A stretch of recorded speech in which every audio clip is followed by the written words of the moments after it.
BRONXNET. Your voice, your views, your vision.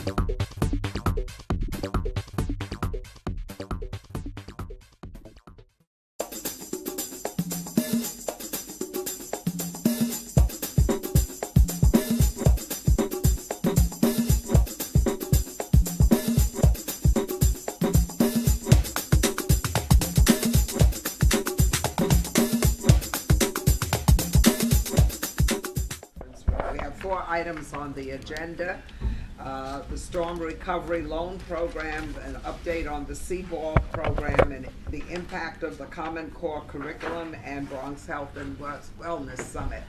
So without any further ado, I'd like to ask Sarah Dabbs, the Deputy Director of the New York City Housing Preservation Department, to speak to us about the Storm Recovery Loan Program. Go in the front. Go in the front. Thank you for being here. Hi, my name is Sarah Dabbs. I'm from HPD, the Department of Housing Preservation and Development.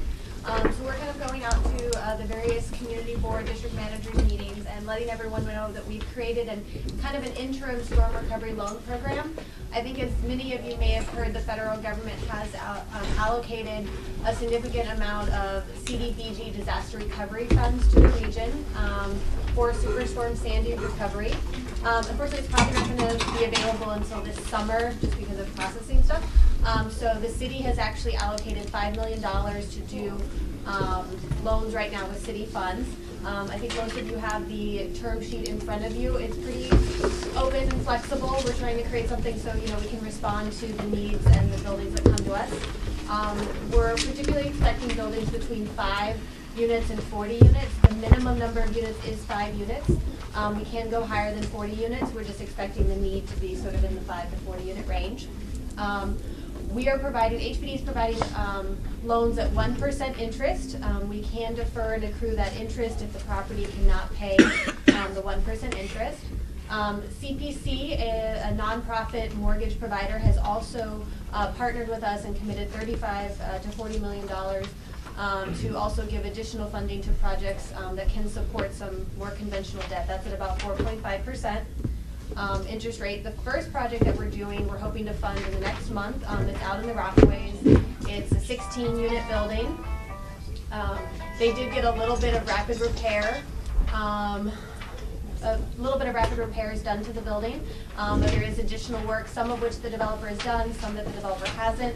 We're also have an engineer out at the building. He's adding additional storm resiliency measures, so not just replacing exactly what the owner had in the building, but also trying to look for ways to make it more storm resilient in the future.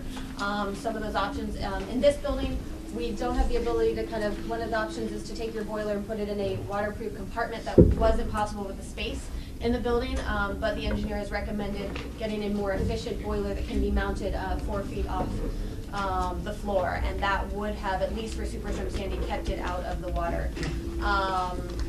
So you are required through this loan program, the owner is required to put up about 10% of the cost with their own money, but that can come from rapid repairs. We will count towards that. We will count insurance payments towards the developer's contribution. We also count FEMA payments as well.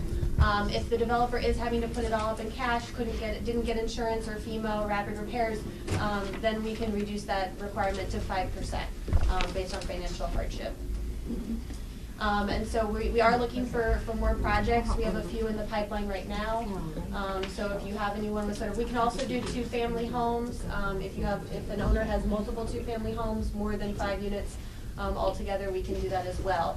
And then when the CD money becomes available, we'll be rolling out different programs. So there'll be programs for your 1 to 5 family buildings. We'll have programs for mid-sized multifamily.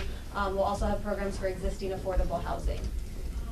But we did want to get out and let everyone know there is money available now to kind of float everyone until the CD money comes out. Mm-hmm. Are there any questions or comments? Well, seeing none, I want to thank you for coming in. My contact information is on the back of we have the information. We want to thank you for coming in. This is for multifamily buildings. Yes. And then when the CD money is available, there will be a program for single family and 1 to 4 family homes as well. Okay, but this one just refers to multifamily Yes, buildings. 5 units and above. Okay. Yeah. Okay. Okay, great. Thank you so much, everyone. Give me a call if you have any questions. Okay, thank you for coming in. Thank you. Our next presentation is by John Dudley, District Manager of Community Board 3, and Abdul Sleep Johnson, the CEO of Seaball Inc. They're here to provide us with an update on Seaball.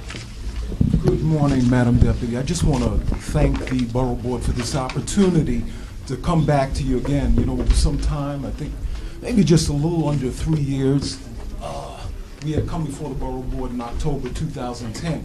I hope all of you have an opportunity. Did you get the handout that I just gave, which sort of provides a summary of some of the history related to Seaball? I'm joined today by Mr. Abdul Sleep Johnson, member of Bronx Community Board number 3, and is the CEO of Community Board Athletic Leadership League. Many of you probably remember this concept actually started back in 2005. Our Community Board number 3, actually voted. Essentially, it's not an intramural kind of concept, as many might tend to believe. The purpose is to focus on at-risk youth. Many of us know the realities of at-risk youth and a lot of behaviors that they might be inclined to get involved in if they're not guided properly by many of us who are older and kind of more responsible and know the direction that they should go. So the focus and purpose of this league was to engage them in competitive sports play, but at the same time to provide those necessary resources in many of the areas that they are so interested in. It could be recreation, it could be job development, training, and the like. We wanted to focus on health issues and nutrition as a result of many of the indices that speak to obesity and hypertension and all of that other stuff, that adverse stuff that youth are affected by. So the long and short of it is it evolved. It's an 8-year period that this whole initiative has taken. So we're just coming back today. I'm not going to talk much more, but I just want you to look at the material. For those of you that don't have it, we have some extra copies up here. Mr. Johnson, I'm going to afford him an opportunity to bring us up to date. The Borough Board, I want to thank the Borough Board for embracing this idea and this concept. It's not about Board 3, it's about the Bronx as a whole. And ultimately, we see this initiative taking a further life as a citywide initiative. So I want to allow Mr. Johnson to come up just to share with you how he took that concept and how now we have a formal not-for-profit entity, the Community Board Athletic Leadership League, all right, and he's moving along the lines of tax exemption and some other stuff. So Sleep, why don't you just take this chair and bring us up to date? We'll probably draw your attention to that board right there and some other things. But let me take you back to 2005. I was the youth chair. I stepped down last year to run this initiative. I am still on the board of Community Board 3. I'm still active on the youth chair, on the youth committee. But back in 2005, when I was the youth chair, I saw that there were no youth in the meetings. And I saw that the youth were out in the streets in the community. So I went out into the community to speak to the youth. So this idea that we have is based on what the youth want, because I did a survey, basically one question: what do you want? And it's so surprising they give you what they want if you ask them a simple question like that. So they went down, this is the website, and I'm gonna go through it, but I'm gonna give you some history first. So when I asked this question, they said, I want sports, I want a job, I want all kind of things. I want to play sports, all the things you can think that you've wanted. I then took that and said, how can I put that within one entity? And that became an athletic league. So For instance, the youth said, I want to rap, I want to sing. That's the halftime performance that we can bring to them. I want sports. I want to play video games. They can compete against one another. And then I said, okay, could I do this in Community Board 3 much faster, much easier? I believe I can, but I said I don't want to be selfish. So I said, let me reach out to all of the youth chairs within each community board. And when I did that, it was the same thing. Like in 2000, I'm saying 2008, in between 2005, 2008, they told me the same thing. They said, listen, I don't have any youth that comes to my meeting. I barely have any adults that come to my meeting. So I said to myself, okay, this is something that the Bronx need. So then that's when I was putting together the game plan and thinking it out. Went to John, we hashed it out, we came up with a concept paper. That concept paper is here in the handout, and it's very outdated because we've grown since then. So this concept paper, we just wanted you to have it so you'll know where we came from. So in this concept paper, we went to every community board. You contest to that. I went to every community board. It was very hard. It was hard on me, but I knew that this day would happen, to the point that every community board gave a support letter. I took that support letter and I came to this very office here. And it was voted on back in 2010 as now a Bronx initiative. So many of you here checked off and said, yes, we want this, we need this. So from that point, I came to you guys and I said, okay, I have this concept, I want to hand it over. And most of you, I remember, said, no, start your own non-for-profit. That was another thing that I said, okay, I have to run with. So as I started this non-for-profit since 2010 to now, we now have, is incorporated. We have a tax ID number. We've identified a fiscal conduit in Mount Hope. There was several other fiscal conduits and people that wanted to take us on, and we just decided Mount Hope would work with us to give us office space and a lot of other things. So right now we're working with them to then take us to the next level as far as helping us out in many regards. Once we had some of those meetings, I said to myself, I need to bring back the youth chairs. So as you can see, on 2013, we met at the St. James Recreation Center. Only one youth chair didn't attend. That was Community Board 10. I'm not sure where we at with 10, but I hope we're on board. But pretty much, from what I was told, that he's on board, we're on board, so he just didn't show up. So pretty much all the youth chairs showed up, and this is the Bronx, this is the youth people, this is the people that represents the youth. So pretty much this is what we want to do as a Bronx, I would assume. So now we're at the level of funding, definitely. So we said to ourselves, we need to do some fundraising, because we know that the elected officials, we can't rely solely on them, but at the same time, we do need you guys. So at the same time, we said, all right, let's get the ball rolling as far as fundraising. So we're looking to do fundraising within the community boards and within the community, and whatever we can do to raise approximately about $19,000 that will get C-Ball Unlimited started. Now, let's break this down so you understand. C-Ball, the incorporation, runs 3 divisions. It's C-Ball for Tots. And C-Ball for Tots pretty much,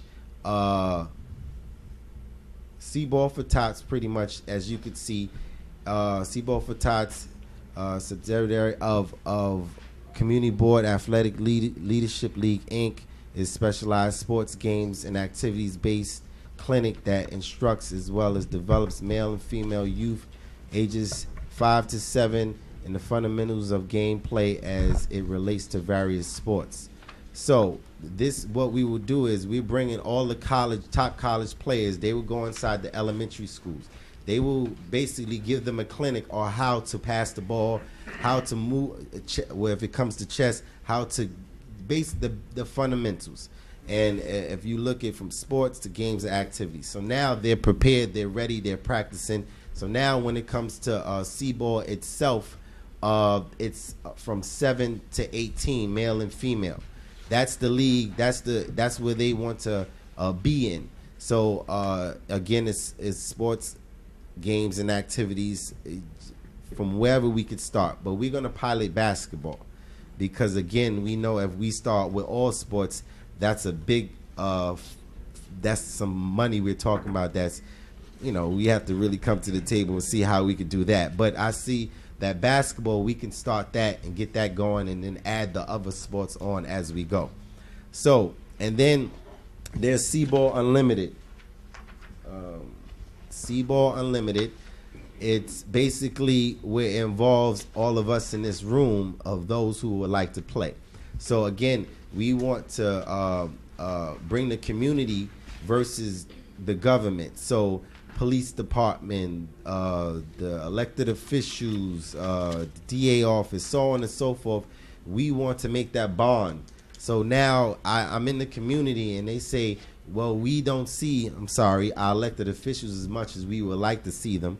And in some regards, they don't see the community boards, because I've heard that as well. So I'm saying to myself, let's make that marriage with the community where we can bond a little closer and they can play a game or two so they can say, all right, now I know this person, I played against this person, and as the police chief or police officer is driving by, oh, I know that police officer now.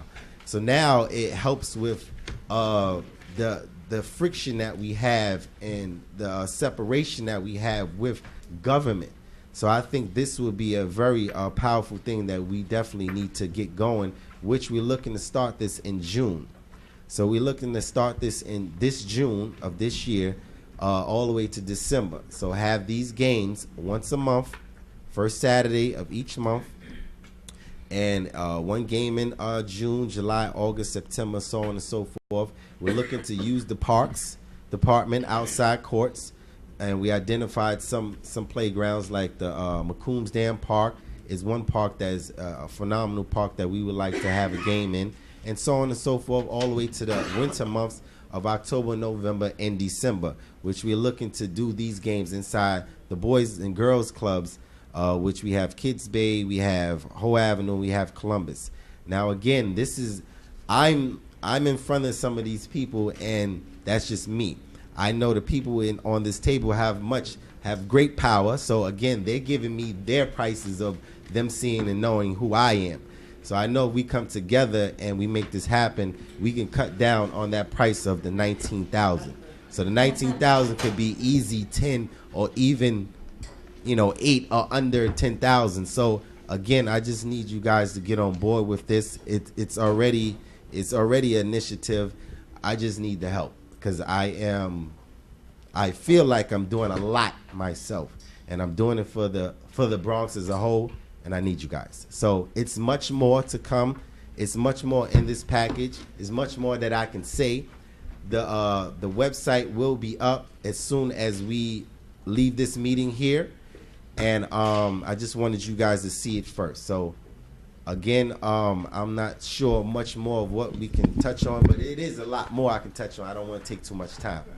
Yeah, I just wanted to add the fact that the Board of Directors of the Community Board Athletic Leadership League is going to involve the youth committee chairpersons at each community board. So probably in April, when the board meets again, the chairs, youth chairs of each community board will probably serve in an advisory capacity to those boards. And we shared some thoughts about the possibility of having a representative, maybe for Bronx South, Bronx North, that actually would be voting members of the Community Board Athletic Leadership League, Inc. But those are thoughts that are going to be expounded on more. But in any event, there is a legal entity already established now that will continue to give thought, and the concept will evolve through the existing Community Board Athletic Leadership League. So at this point in time, were there any more that you want to? Yes, I just want to go through the website and then I'll be done, so you can see what's going on. So again, here is the logo that you see on the right. That's the basketball logo. Baseball will have its own logo, but it will be surrounded around C-ball. soccer, so on and so forth. The logo that you see up top on the board here is basically the organization's logo. So again, we're marking it, and then if you look at the colors, is red and blue. I took my time to do this, reason being because we have gangs. I want this to put a cease to gangs.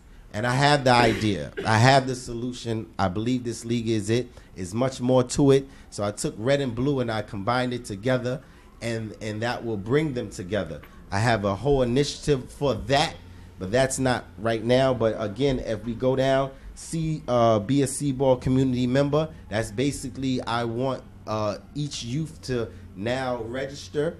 With now we could have a registry of all the youth, and then we can start doing things like cleanups throughout the Bronx, which I really want to start in this June. I want to do a Bronx cleanup of all community boards, because I think the community need to see the community boards come out, the youth come out, the adults come out to see that we care. So I think that's a great initiative.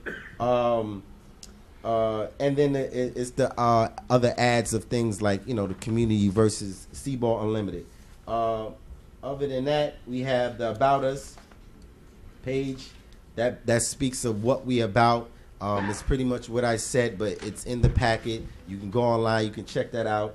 The board members, there's several board members. There I am looking sharp, check me out. I can put in a suit and tie, yes. Okay, and there's other people that's on the board, people from BET, Renee Burgess, she's from BET. Oh, it's many more people on the board. And then here it is, community board and teams.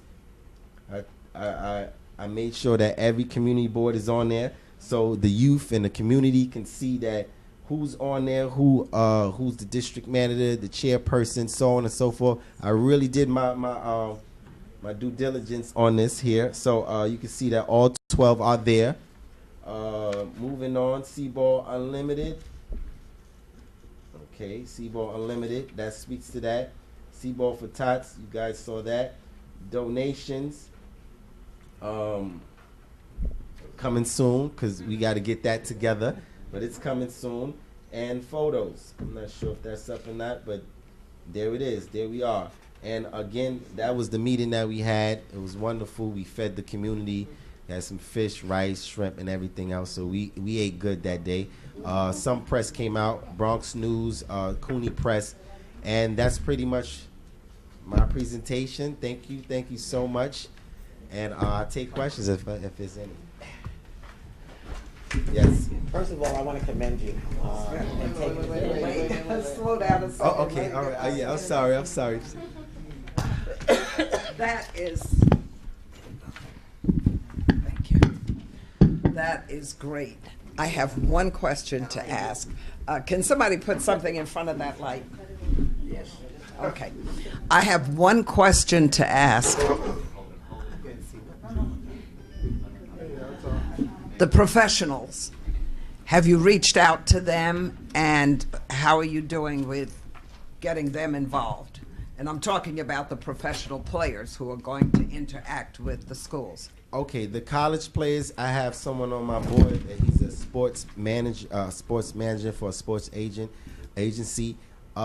He have the college players. He's ready. He's saying, whenever you're ready, let me know. So I'm saying to myself, let me first go before the board and get the community involved, and then I'll let you know. So everyone's on board. Okay, yes. Good. Camilla? It's good to see you again, Steve. Thank you for the Thank presentation. you, It was a good presentation. My question is, I'm out in the street with the young, and what we're seeing, because I also co-chair the first Bronx Reentry Task Force. Okay. Our youth between the ages of 16 to 24 are a real problem right now. Okay. Because of what you're saying, there's nothing for them to do. This seems like a very good program, because you need to start with them young, to let them know about the gangs and all the peer pressures out there in the street. While you're doing the C-Ball, is there going to be any type of programs coming in to speak to them about teen pregnancy, about gangs, how not to join gangs, yes. Different things like that? Since 2005, trust me, I've worked on all of the questions that I knew would come about So, okay, this is not just an athletic league. It's way bigger than an athletic league. The youth will be, it's like we modeled the NBA. So again, just like the NBA players have to come into the community and do these community things, and they are under contract, again, these are our youth. If you are on the team, you have to go to every youth meeting.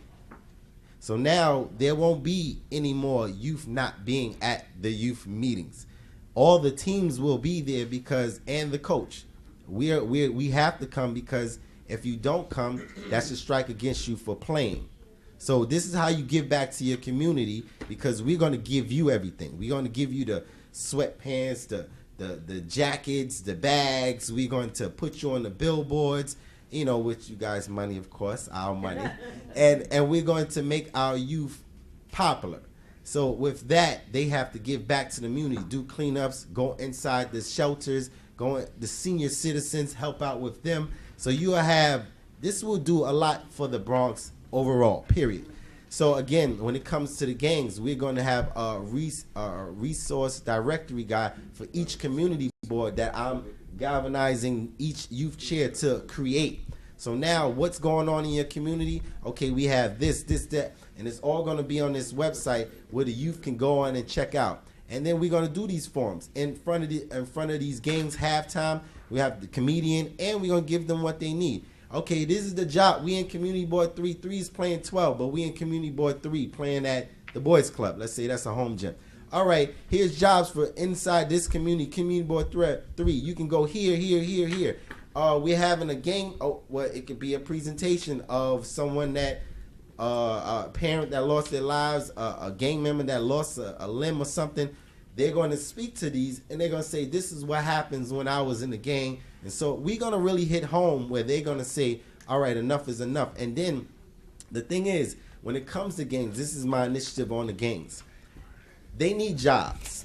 They need money. They need a support of saying, okay, I don't get it at home. I go on the street. This is my crew. They're going to support me. And so who else is going to do it? So, okay, I want to create a task force where these youth that's registered with community, with C-Ball, whenever they call, we can come to their aid 24 hours a day, 24/7.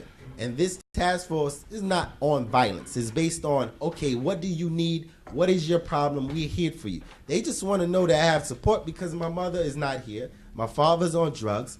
I'm by myself. So when I have a problem at 12 midnight, I'm calling my boys. So now you call C-Ball Task Force and we'll come out. Daytime, we all here. You can go to church, you go, so on and so forth. But then again, they don't feel that you guys are supportive of them. In some communities and some not. So now when they feel supported and they have that quote-unquote gang, but we'll be this positive gang, let's say, and then you can provide me with a job, why would I want to be on the corner now? Okay, I got support. They're telling me how I can get some health benefits, how I can feed my family. Here's a pantry. I can get food. They don't know these things because it's strange. They're saying, okay, I don't know you. I don't trust you. So now once they feel like, okay, they love me, they trust me, they have my back, and I now have a job. I don't want to be in the cold, 12 midnight, work trying to get some money that's going to lead me into going to jail or dying. So again, these are the things that I deal with the youth every day, and this is what they want. So again, this is what this league will give to them. Yes. Cheryl, I'm sorry, Cheryl. Hi. First of all, I want to commend you on this initiative. I think you hit it on the nose, exactly what these kids are lacking. So I want to thank you for taking the ball and running with it, because it's really difficult sometimes to get younger people in your age group to get involved. So I'm really, really proud of what you're doing. But I had one question about the eligibility requirements. You have here passing grades for all classes from the prior academic year. So at-risk youth, a lot of times, have not been passing their grades. So does that leave those kids out, or is there some, have you thought about how we could work with these kids to kind of get them to that point? Okay, the thing is, with that concept paper, like I was saying, it's very dated.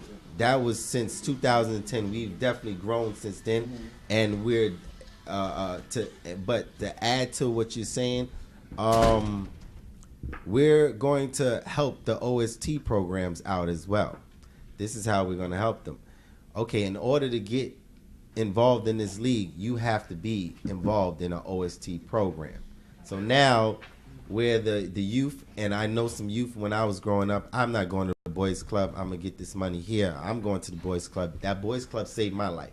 So now the youth that's saying, okay, I want all of these things that they provide, okay, how do I get involved? Okay, you have to register with an OST program. You now have to become a C-ball member. And now you have to go to all these other things. So now what it does, it helps the OST programs in their numbers, because that's one thing that they say. We need numbers that come inside our after-school programs. Okay, we allow you to do the tutoring and all those other things to set us up to then have all the carrots that we may have. So we're going to work together. And again, I know the music industry. I can bring these high-profile people to the table, but they're not cheap. They start off at $20,000 a show. So okay, you know, if we have it, I can get them. And if we're not-for-profit, we can chop down the cost and things like that. But I can reach these people. You know, I don't have the money. I don't have the money, but I know we as a Bronx, we have the money. So, and again, that's dated. We're working on strengthening and making that much better. And we're getting there. And again, it's starting with me, but I'm now getting more people involved. So, there it is. Just to chime in, that's a good point, because we have our existing contracted out-of-school time programs, and a lot of times, as we talked about this concept initially, that was a point that the registration for a lot of those existing OST programs is under what it should be. Right. So really what we want to do as part of this concept initiative, we would help them with their registration, make use, and it was get their numbers up, and then access, the youth will be able to access them for the necessary resources, whether it's tutorial resources or otherwise that they may need to actually get those grades a little higher. But that's an issue that we got to look at. This is, I mean, the thought behind this initially is that this is a type of league that other youth are going to they're going to look up to individuals that are actually in C-ball, those youth that are in C-ball, as being the premier type of the examples. In other words, that should become in time a standard that other youth that are not at certain levels academically or otherwise they'll aspire to. But at the same time, we understand the realities of the fact that we have to bring those youth that are under par academically or otherwise up to par, so that they could vie for an opportunity to play as part of this league. All right.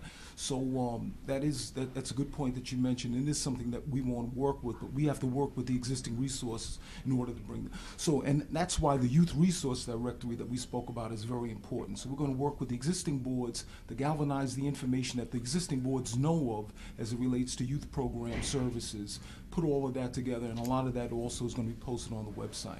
And we're going to work. This is just really the beginning. I mean, it's 8 years at this point, but still, it is the beginning, because we're always evolving as in line with this concept. Community Board 7 did join with them for Mr. Johnson to do that presentation, but Mr. Bell is the chair of the youth committee, and we already had an initiative speaking to how this whole thing can come together with not just sports, education, and health. We are doing something where we're going to have a contest in Community Board 3 where we're going to award some of the children in our district for learning the element table, all 105 elements.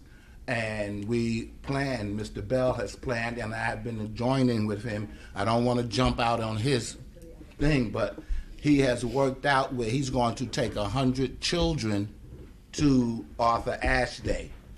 And because of talking with Mr. Johnson and Community Board 3, we saw a way to combine what we're trying to do with what he's trying to do, where come June, we're going to have a Father's Day celebration, and we're going to have a basketball component to it. And at that time, we will have Mr. Johnson's program there, get youth names who want to register with this program. At the same time, we're having a health component with it. So at the same time, what we see as this as a way to branch out, not just in sports, but to talk to our youth on all levels. We'll be talking to them about teenage pregnancy. We'll be talking to them about HIV, which is very high in the Bronx. We'll be talking to them about asthma and smoking. So I understand that we are looking at it as a price component, as the gentleman said, but it's not going to start big. And as it begins to evolve, because hopefully next month, every community board will be receiving an email where we're going to ask that each community board youth program provide 2 youth from their community board for this contest, where it was only going to be in Community Board 7 because we're looking at Mr. Johnson's concept of involving the whole Bronx. We're now going to have 2 students picked by each community board to represent their community board in the element contest. So yes, it is, let me just say it this way, everything can look difficult when you first start it. Okay? And yes, everything is going to cost money. But what we have to decide in these community boards is, one, why are we here and how important is our youth?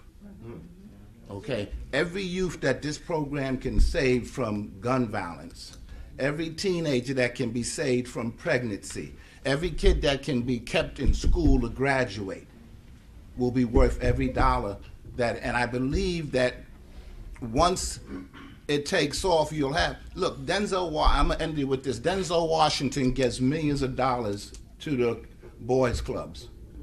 He gets it there because he sees it as a viable program that's helping the youth. What makes you think that this won't happen for the C-ball? But we have to help it get off the ground. And I think that's what Mr. Johnson and Community Board 3 is asking. Community Board 7 is definitely on board with it, and we hope that the other community boards will join in. Thank you. Okay. Yes. I don't think I need the mic.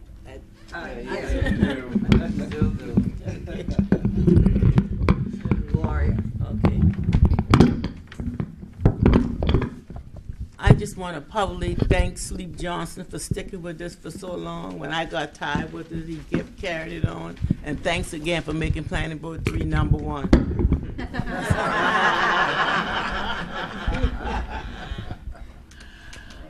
Are there any other questions or comments? Okay, Mr. Johnson, we want to thank you for your presentation today. We know that there's a lot of work that still has to be done, but I think that I can speak for the community boards and say that you got all of them on board with you to work on trying to make a big difference in the lives of our young people. That's the agenda I see from this whole thing, to change their lives so that they don't have to grow up in despair, but they can grow up with promise and hope. Yes. Thank you so much. Thank you. Okay. We will now have a presentation by Greg Bethiel, Executive Director of the Division of Academics, Performance, and Support for the New York City Department of Education, on the impact of the Common Core curriculum. Oh, we need to move over, Ken. My name is Greg Bethiel from the Department of Education. I really want to thank you for the opportunity to come and talk to you today about some really important information about what's changing across the school system, not only here in New York City, but across New York State and across the country over the next few years. We talk about getting all of our kids ready for college and careers. Want to hear the conversation going on around the C-ball program about what we all expect for our kids, but also the challenges that they're facing. Obviously, the work we do in school that our principals and our teachers are doing every day is going to play a very important role in setting them on the right path. We need to recognize that what they do in school needs to connect with the after-school programs, the out-of-school programs, the community-based organizations and the work that they're doing. And as we begin to make what are really a very important set of shifts in practice in school, we want to make sure that the community is beginning to understand what's happening there. Because it's complicated. There are a lot of different moving parts, from new curriculum to new assessments. Parents are going to have a lot of questions, and we want to make sure that we're getting the resources out to the community to help do this. Down at the Department of Education, there's a whole list of all the places we need to get out to. I volunteered to come up here to the Bronx, largely because my dad grew up about 20 blocks from here, up at 182nd and Creston Avenue. I think that's Community Board 5, if I have my geography right. But my dad was a graduate of DeWitt Clinton High School. He graduated back in the early 60s. He told me all his life that he had gone to college. And so I grew up thinking my dad had gone to college, thinking my dad had graduated college. He did pretty well for himself, was able to get me through school and do a variety of things, send me back here to New York City to keep on with the work. What I only found out a couple of years ago is that my dad did go to college. He actually went to the Fashion Institute of Technology down in Manhattan. And he went there because my grandfather lived up here in the Bronx and had been in the garment industry, and that's where he worked. So my dad was kind of following in his footsteps. But what I found out about 2 years ago is that my dad never graduated college. In fact, he'd only gone for 6 months. Now, when I asked him if he went to college, he said, yes, I went to college. And in fact, he was telling him the truth. I never asked the better question, which was, Dad, did you finish college? He went for 6 months, ended up getting a job, went out as a salesman selling hosiery and other things like that, and did just fine. But I think, as we all know, the economy is changing a lot. The jobs that were there for my grandfather down in the garment industry aren't there anymore like they used to be. Lots of the jobs are beginning to get moved offshore and a range of other things, and the skills and knowledge that our kids are going to need to be ready for the new economy, whether that's in computers or technology or a whole range of things that are going on. It's not new information, but we need to expect more kids to be able to reach a higher standard. And a lot of what I want to talk about today is what that standard is and how the department and the state are beginning to shift in that direction. So I'll go through some things quickly. If there are questions, please ask along the way. But when we look back at the Department of Education over the last few years, when I look at this slide, there's good news and bad news on this slide. The graduation rate since 2005 has increased from 47% to 66%. That means kids who started in the 9th grade graduating 4 years later, fewer than half of the kids in the city in 2005 were graduating on time. And that number has gone up to 66%. A lot of that growth has been here in the Bronx. But at the same time, as much as that's been real for all those kids that are now graduating that weren't before, that still means that 1 in 3 of our kids are not graduating school on time. So we've begun to move in the right direction. There's still a long way to go. When we start to talk about not just graduating high school, but are we graduating kids college ready? And the standard we use for college ready is, can they go to the City University of New York, Bronx Community College, Lehman, whatever it might be, and start credit-bearing classes there right away without the need for remediation in either reading, writing, or math. When we look back 8 years to 2005, we didn't even track college readiness in 2005. It wasn't a standard the state looked at. It wasn't anything that we tracked regularly. But as we begin to look at that today, and we map the current standard for college readiness back to 2005, only about 16% of the students that were starting with us in 9th grade were graduating 4 years later and meeting that college-ready standard. When we look at where that number is today, we've almost doubled that number. So twice as many kids in the city are now graduating ready for college and careers. The challenge is that still means that 7 in 10 are not. I've got 2 young kids. I'm pretty sure I want my kids to be college and career ready. I'm sure every family all across the Bronx expects when their kids start school that they're going to get the support they need to graduate with a set of options. And so we know we can make progress on this, but we know we need to continue to raise the bar and have that expectation for more and more kids so that when they get that diploma, it means that they're ready for what comes next. At the highest end of the spectrum, we've had more kids taking advanced placement courses, and we've had more kids doing well on them. This represents almost doubling the number of kids who are getting a grade of 3 or better on an advanced placement test, and that's a college-level course that gets them college credit. Almost 9,000 more kids are passing that test, and we've seen the biggest growth among Black and Hispanic youth in the city, and that's one of the more encouraging trends we have. And we're sending thousands of more kids to the City University every year. More than 9,000 more are going today, and that represents the entering freshman class. The challenge now is how do we build on that progress, not just to have kids aspiring to go to college, but to actually make sure they're ready and they can begin to pursue it. How many folks have heard of the Common Core state standards? Okay, so I won't bore you with all of the detail, but I'll walk you through some of the high-level pieces for those that don't know. The Common Core standards, up until about 2 years ago, every state across the United States would adopt its own standards. And that meant that the standard for math in New York State was different than the standard in New Jersey or in Connecticut or Mississippi or Alabama or California. What has happened over the last few years is that the governors have gotten together and said this is kind of silly. Math is math. Reading is reading. Why don't we spend our time developing a common set of high standards that are going to help us compete internationally, and then make sure we're focusing our resources on supporting the kids, not developing all these things separately and over and over and over again. 46 states have now adopted the Common Core standards, and those are standards for literacy, reading, writing, speaking, and listening, as well as for math. And they also have implications across the curriculum. In social studies, we want to see the kids are reading more and reading more deeply and reading for understanding. We want to make sure kids can apply math, not just that they're remembering those facts and figures. I have a test in a few minutes that I'll give everybody here. I'll warn you about that now. So, this is going to promote some really important shifts in instruction. If you have kids, grandkids, friends, neighbors that are going to school now, they're going to start to tell you over the next couple of months that school feels harder. That's a good thing. We need to be challenging our kids to be doing a higher level of work in the classroom, and that means we've got to start by supporting our teachers to make sure that they understand what we call the instructional shifts. What are the things they need to do differently to structure classrooms that are going to bring kids to these standards? And so when we talk about shifts in literacy, right? Most folks remember reading to kids, really young kids. We tend to read them fiction all the time. Goodnight Moon, all those other books, the picture books.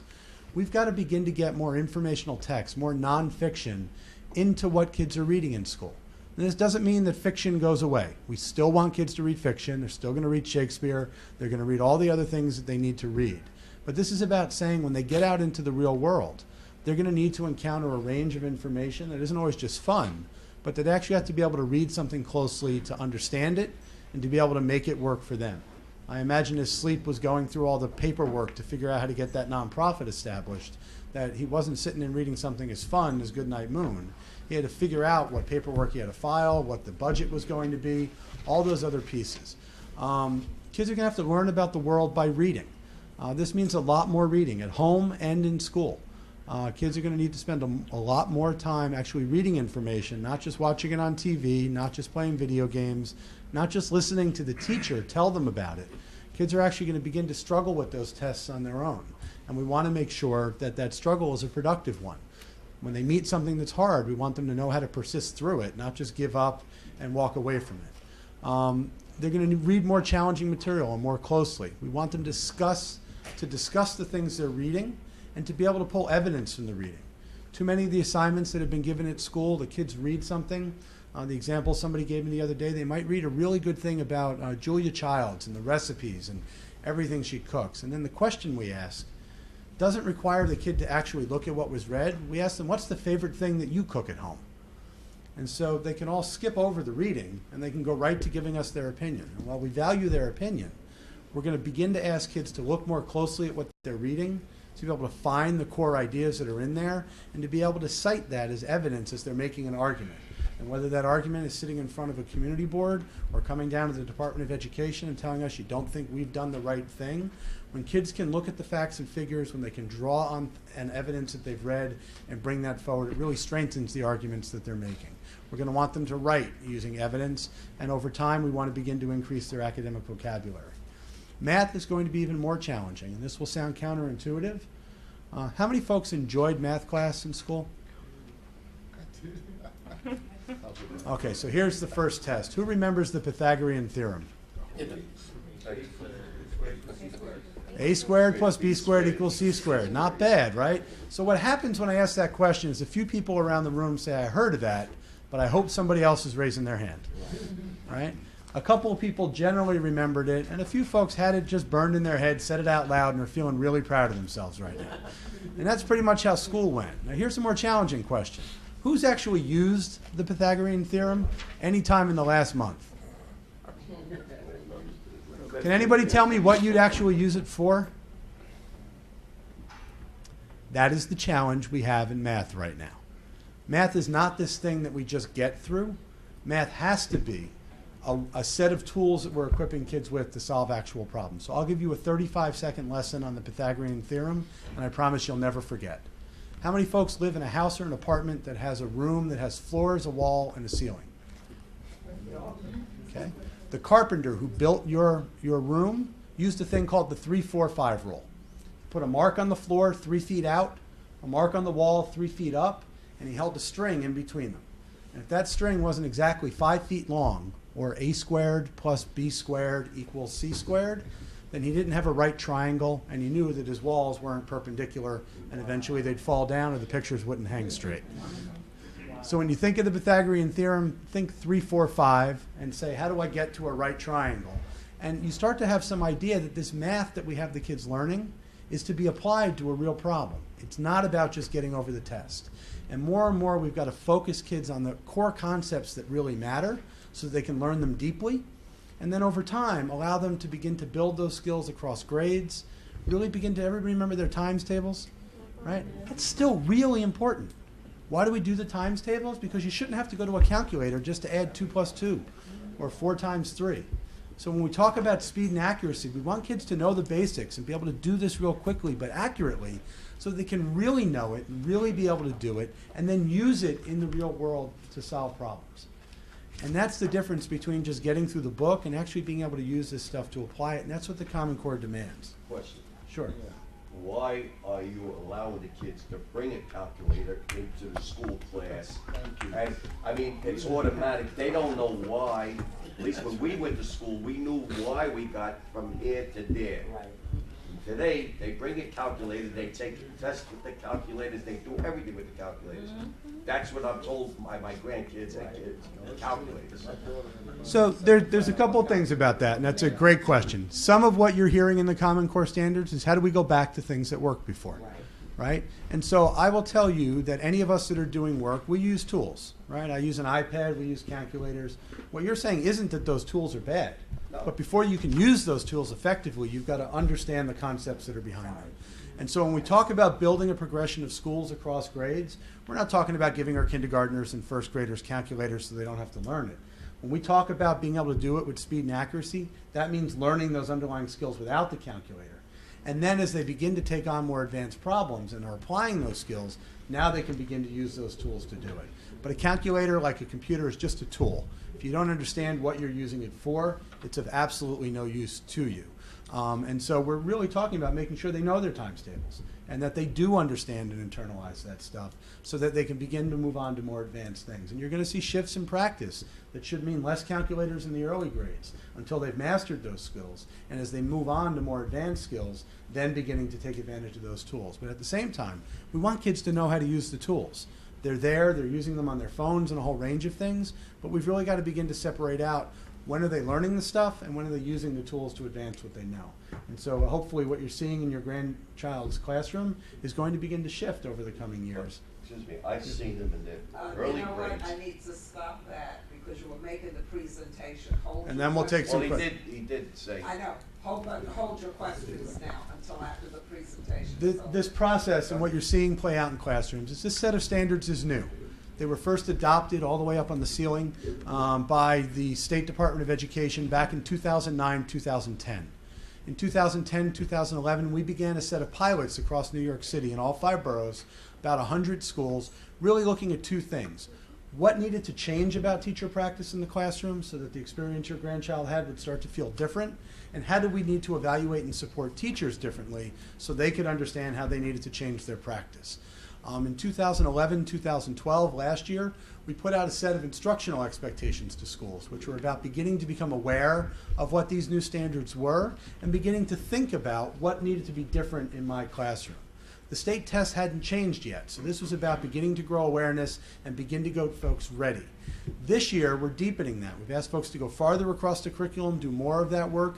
And in grades 3 through 8 this year, there will be new ELA tests, English Language Arts, and new math tests, in fact, just in a couple of weeks. I'll come back to that in just a second.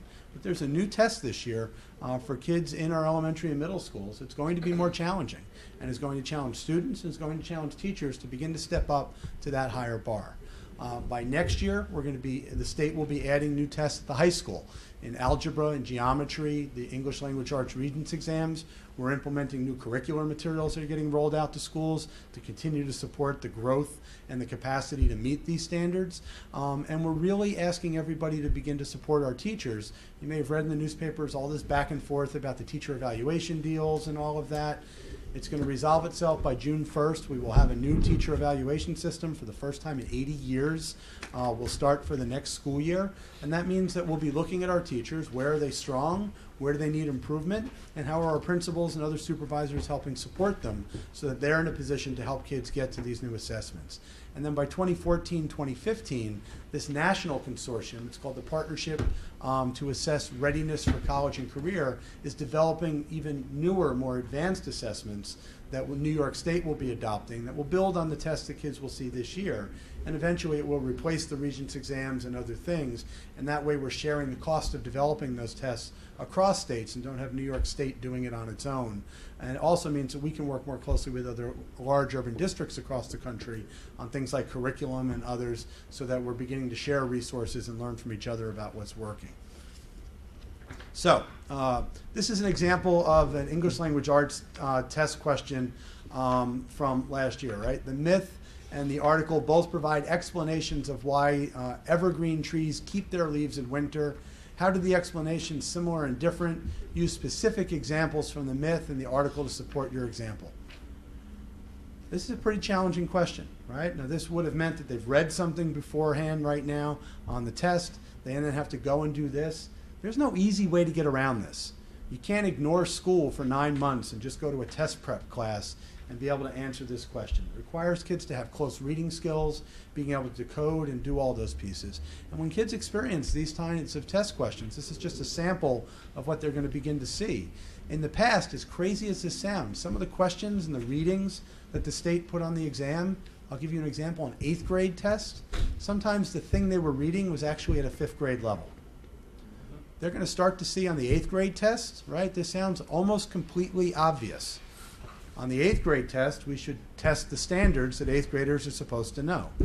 That's going to be a change for kids who may have found parts of the test easier in past years, and they're going to feel this as a challenge. This is a hard question to answer. Kids really need to be on their game to do this, and we want them to be on their game because that's really going to demonstrate to us that we know that they're learning what they need to know. This is an example of the math question, right?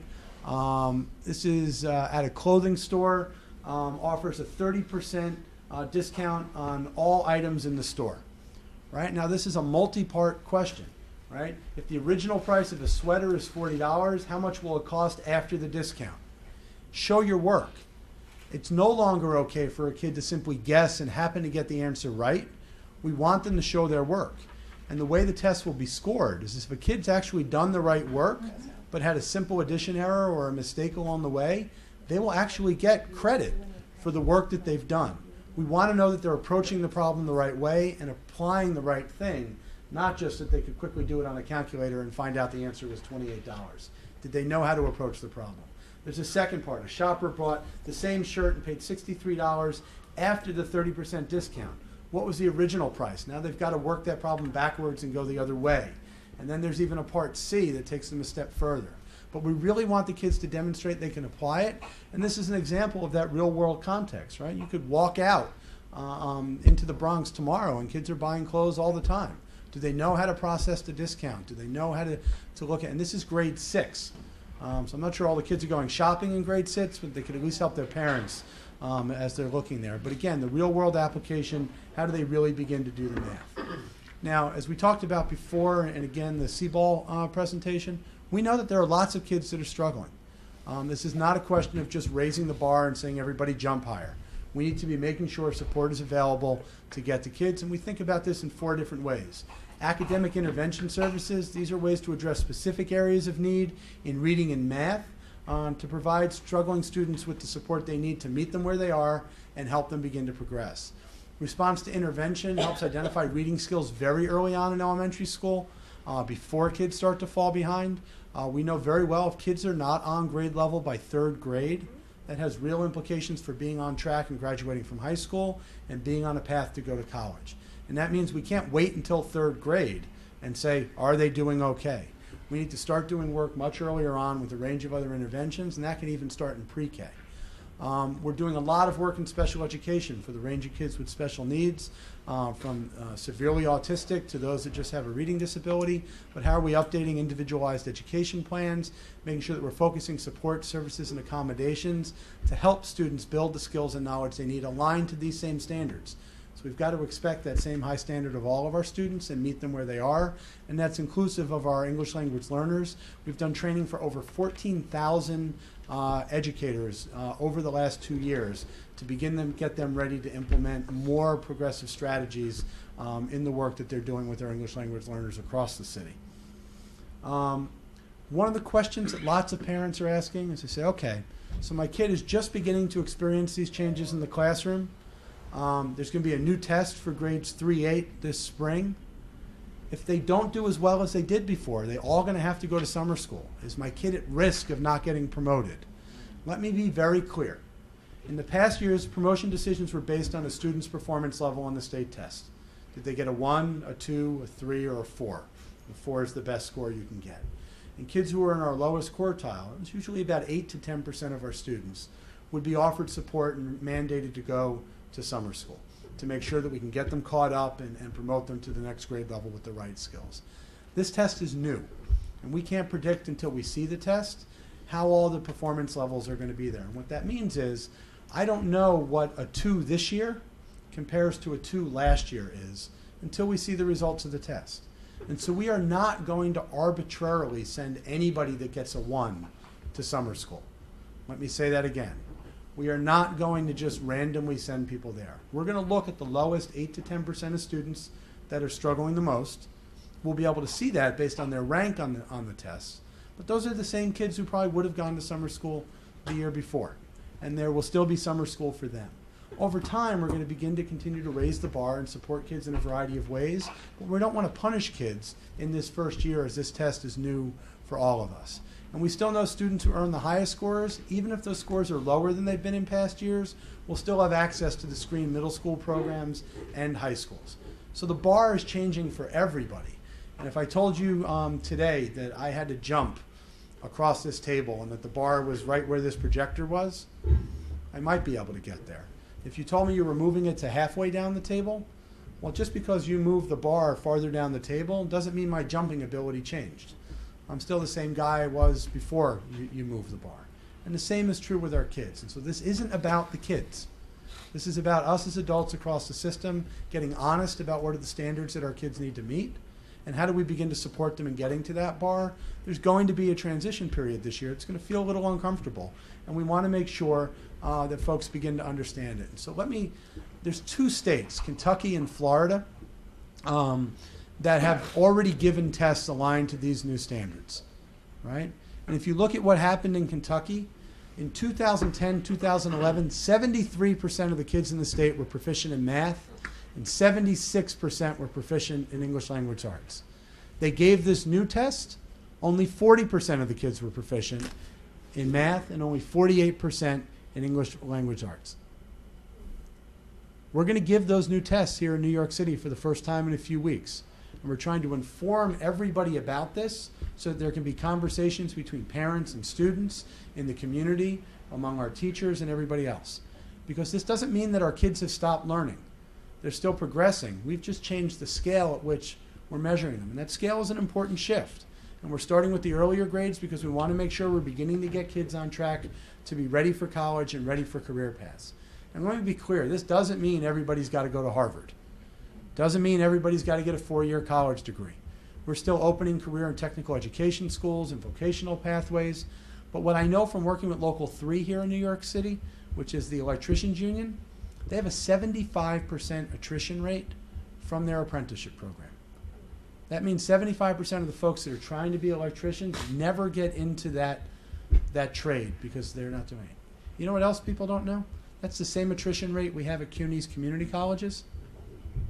And if you finish the apprenticeship program with Local 3, you actually get a CUNY associate's degree. So getting ready to go to college and getting ready to enter career paths are the same set of foundational skills, and that's what the Common Core is representing. And we've got to begin to reacclimate the entire city, as well as the state and the country, to what this work is so that our kids can have the opportunities we all want them to have. Now look, this is a big conversation to have. So the Chancellor has begun communicating broadly. This presentation is part of that outreach plan. There are resources that are available for parents. For anybody that just goes to nyc.gov and search for Common Core parent resources, would strongly encourage you to go there and look at it. There are grade-by-grade guides that are there. What does the Common Core mean in 3rd grade? What does it mean in 4th grade? What does it mean in math? What does it mean in English?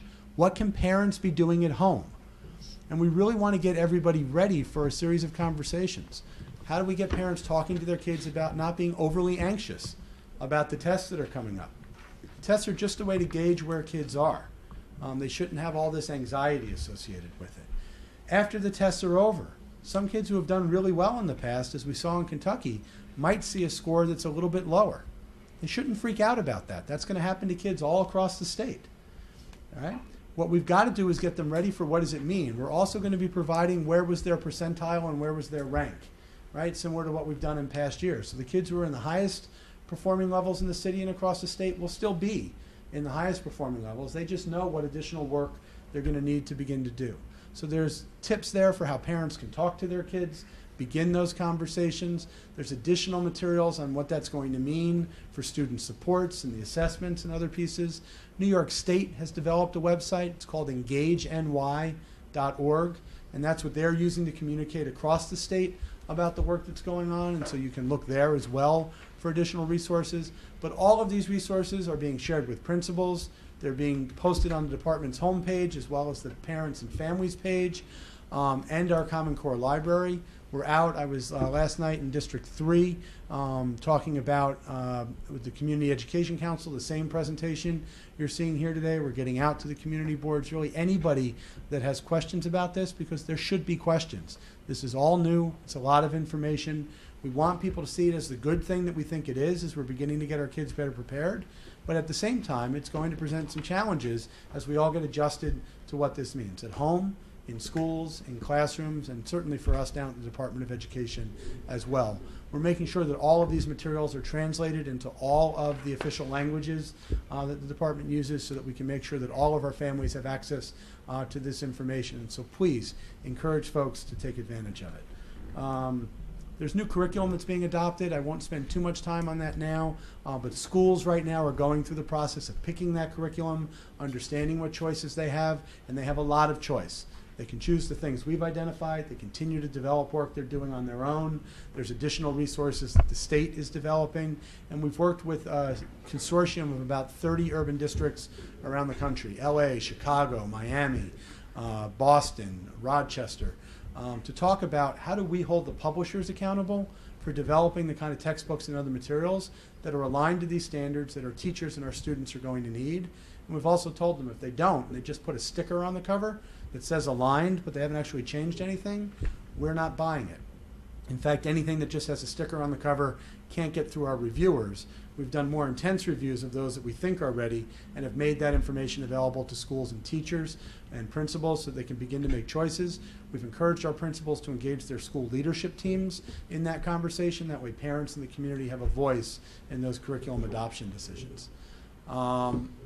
There's lots of training that's going on. We've begun doing that now, professional development sessions to help them make decisions about this curriculum.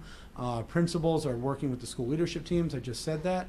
And then beginning next year, there's going to be lots of training over the summer and going into next year for teachers as they begin to get accustomed to this new curriculum. Some are going to embrace it right away and love it. Some teachers are going to struggle with it. We're going to need to support them and make sure that they're getting the help they need so that every classroom has a teacher in front of it that is really ready and able to do this work.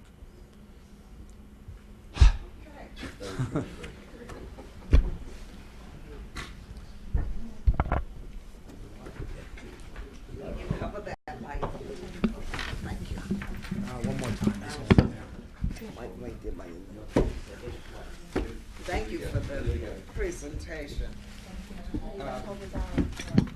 I'm getting myself together. Ray, you had a question.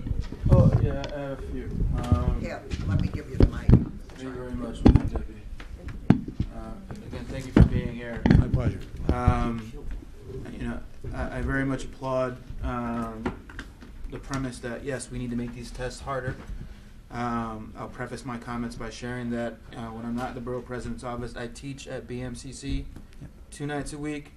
I've done it for 4 semesters now, and so the frustration with kids arriving at CUNY not college ready is something I've dealt is very personal to me. I mean, the numbers are 80%. 80 are showing needing some sort of remediation. 80% of those that go to the community colleges. Just so citywide. Citywide, the number is less than 50% of those that go to CUNY. About 60% of our graduating class goes to CUNY each year. So 60% of students enrolling at a CUNY institution right now need remediation? No, about 50% of first-time freshmen enrolling at CUNY need some form of remediation. Yeah. Okay, so obviously that's not acceptable. We all know this is a problem, and that's fine. We all appreciate that you're addressing this head on. So I guess my first set of questions is, in terms of the metrics to drive that down, right? If we're gonna start rolling these Common Core practices out in these earlier grades and so forth, when do we expect to see those numbers drive? What is your forecast for driving that number down? That's my first question. So the numbers you're talking about are right on target. I started doing this work here at the Department of Education around the college readiness a few years ago, and one of the first things I did was went and sit in on remedial classes, not at Bronx Community College, but Borough Manhattan Community College.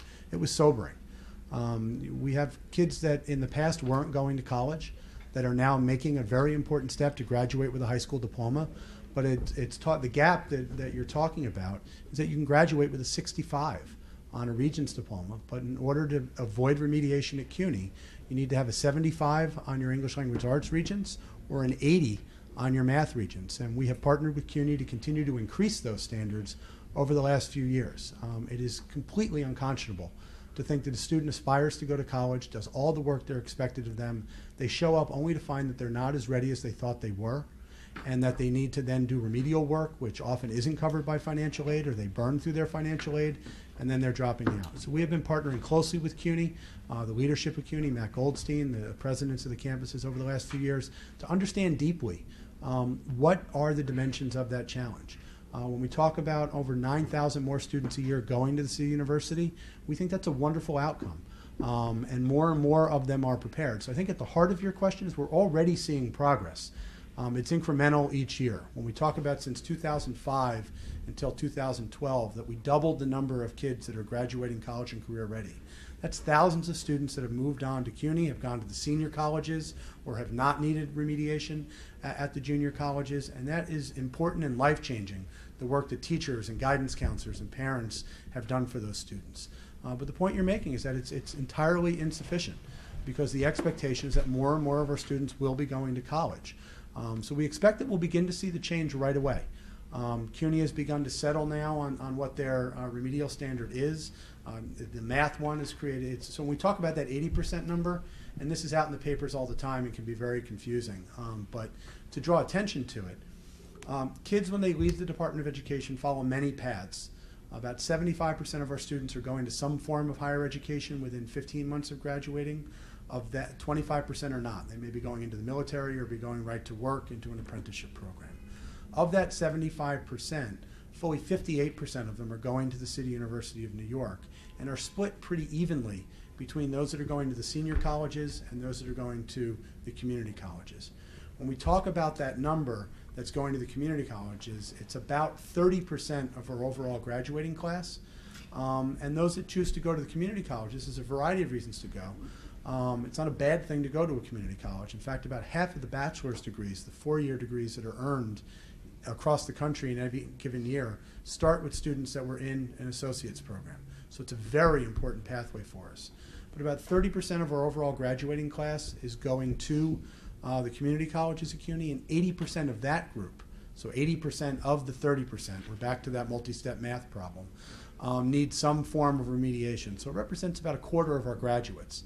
And they need remediation in either math or in reading or in writing. And so it doesn't mean that our students are showing up there not able to do anything, but they have deficiencies that need to be addressed and they're real. We haven't waited until all the early grades work moves up. We want to make sure we're doing that work, but we've worked with CUNY to develop programs like CUNY at Home, which is coming to high schools and doing work to get them ready. The CUNY START program is addressing those students, about 1,000 each year, who need remediation in reading, writing, and math. Rather than waiting for them to get to CUNY and then start remediation, it's meeting them during the summer. About 80% of the students in that program were able to then pass the test to be able to start in credit-bearing classes. But we have a lot more work to do, and so we expect to see change right away. We have built new accountability tools that focus on college readiness into our progress reports. For 3 years now, we have gotten schools, high schools, what we call Where Are They Now reports. We've taken the data that we're sharing with CUNY and we shared it with schools, and we said it's not enough just to graduate. Do you know what happened to your kids after they've left? How many needed remediation? How many have earned the right number of credits their freshman year? Which colleges have they gone to? Those were so popular among schools that middle schools started asking for them about how their kids were performing in high schools, and elementary schools wanted to know how their kids are performing in middle school. So increasingly, this is going to be a comprehensive challenge. It's going to take many years to resolve fully. But 10 years ago, we sat here, and the presentation we would have given said that only 1 in 2 of our students were graduating high school in 4 years. And folks asked the exact same questions. How quickly are we going to see change? Is it even possible to begin to move those numbers? And what we've seen is that we can move those numbers. 2 points this year, 3 points next year, and that begins to add up to significant change. But we should not underestimate the size of the problem, and what you're seeing at BMCC is very much exactly the problem that we need to be getting at. So, thank you. It's a very interesting program that you're outlining. I just want to express a personal thought. Having gone through college, public college, private graduate school, and gone through the whole education system here in Bronx County, I would like to tell you that I think there may have been an over-reliance on testing in the past, and that a lot of people who do not test well, and there are a group of people who just do not test well, as was brought out earlier by our Deputy Borough President, they do fall through the cracks. And they cannot, and you talk about a group of people who did not achieve what their potential could have been because they weren't tested. I ask you to just think about the people who just don't test well, who will not reach their potential because of the over-reliance on the tests, and they will be sent into a program that may not necessarily meet their needs and may not allow them to achieve their potential simply because they had a bad day on a bad test. And that happens a lot, and I know that there should be safeguards about that, and there should be a concern about that. So what I'm suggesting is that before you make any decision about a child and how they move forward, you look at their academic achievement in addition to the test, because the test is just a snapshot on one day, and you can have a whole body of good academic work, which I'm afraid will be ignored because they didn't test well. So let me provide 2 answers to that. The first is simple and straightforward. Yes. When we look at No Child Left Behind, going back to 2001, what it was saying was that too many of our students were falling through the cracks because the adults were not responsible for knowing where they were. We took advantage of the tests that were available. The state has done things, and they've continued to improve over the years. But no one should pretend that any single test is a thing that a kid should wear as a scarlet letter for moving forward. They're important tools for us. They're meaningful. And given the scale of the system that we have and the state and everything else, they're important tools. Hold on. A tool. We're completely agreeing. What I will say, in my daily responsibilities, one of the reasons that I wanted to come up here and do it wasn't just my roots here in the Bronx. It's because this is actually the beginning of a conversation that everybody needs to have, and there's a wide range of perspectives that need to be brought to the table on this. My work, I have responsibility at the Department of Education, not only for aspects of the core curriculum that we're rolling out, but also school libraries, the arts, social studies, science. We just had the winner of the citywide spelling bee yesterday. There's a wide range of ways that kids demonstrate what they're good at, and not everybody is going to be the pencil and paper test. We're working on tools right now within our arts curriculum, and we are very proud of the arts work we do here across New York City and the access that kids have, but have worked. We've got a federal innovation grant to develop a set of performance assessments that are not pencil and paper tests, but are a way to be able to look in a consistent way at what kids are doing in dance and theater and music and other pieces. And certainly we have lots of talent in the artistic areas. It doesn't show up when we have a kid sitting in a chair with a number 2 pencil. And so I completely agree with your premise. I think what we need to be doing over the next few years, and I think, look, it's going to become the next 8 months in New York City are going to become very political, and education is going to be at the center of much of that conversation. And that's a necessary part of our democracy, and it's one of the things that mayoral control was meant to stimulate. And so there's going to be a robust discussion. But while that's happening and after that's done, the same issues are still going to be there. And so I think this question of how do we begin to gauge the full measure of our students' capacities, how do we make sure they all get a fair shake, how do we make sure that we don't boil this down to just one thing, is I think exactly what we need to be looking at. So I think there's a lot to agree in what you're saying. What I don't want it to become is because things like that happen means we shouldn't test anybody. At the same time, the flip side in what you're saying is we shouldn't pretend that the tests are perfect and aren't losing some kids along the way. And I think if we can agree on those two things at the outset, it means we can have a good, objective, informed discussion as we move through some really challenging conversations. Well, I certainly hope that you will be looking at other factors, because classroom work is certainly vital to the assessment of a child's being able to function. And certainly if they have certain skills, that should not be negated simply because they can't pass a test. So the answer to that is we already do. I mean, that's part of what's built into the promotion. Some would argue we need to do it more or less. But if a principal, if a teacher feels that a student's test score is not representative of the work that they've done, they bring forward that portfolio of work. What have they done in the class? What are their projects? How hard are they working? Those sorts of things. And that can be used to make a recommendation to promote despite the test score. Do we need to continue to modify and look at those criteria as the standards evolve in the next few years? Certainly. But I don't want people to leave the impression, and I know we can leave the impression in the department, that it's only the test. Right now it is not only the test, although it's a very important factor in what's used. Minister Francis, and then I'll get to you. I don't know if this, two things. One, are the charter schools going to be held to this criteria? Yes. Okay, and two, you briefly touched in your presentation about remedial schools, and something that the gentleman brought up. My daughter was teaching up at Lehman, and she was teaching first year, the first class, first comp 1. I'm not too sure what it is, but it was when they came out of remedial into where they would get their first credit-bearing class. They're 101 classes. Okay, 101 classes. Coming out of remedial, they still were not prepared for her class. And the way she was so frustrated, now she's not teaching anymore. She went into the technical side of helping to write HTML, whatever that is. Yeah, she's programming web pages. Blackboard. Yep. Okay, and it was because the colleges are getting students. You're still going to get students that. What I'm trying to say, you're still going to get students that need help, but you're not. The colleges are not really helping them. That's why the businesses are complaining that you're graduating students who are not prepared for the workforce. So I hear all of this, what's going to come out, but what are we still going to do for those? Because what you did show up there was that there's a certain element that's still not making it through college. They're entering, but they're not leaving. Let me be abundantly clear. None of our conversation yet has been about college completion rates. Those numbers are scary. CUNY is making progress. They're beginning to move in the right direction, but and being where you are, you can probably attest to this. It is only a conversation about focusing on completion that is just beginning at the college level, not only at CUNY, but across the country.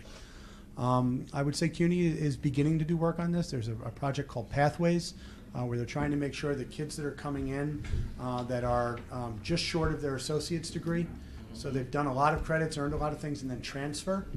How does CUNY make sure that those transfers go through smoothly? There may have been some controversy about that. The idea is, what are we doing to help kids move through their college experience? They've opened a new community college. It's got the fancy name of CUNY's new community college. It's in Manhattan. I guess they're waiting for somebody to donate enough money that they'll name it after them.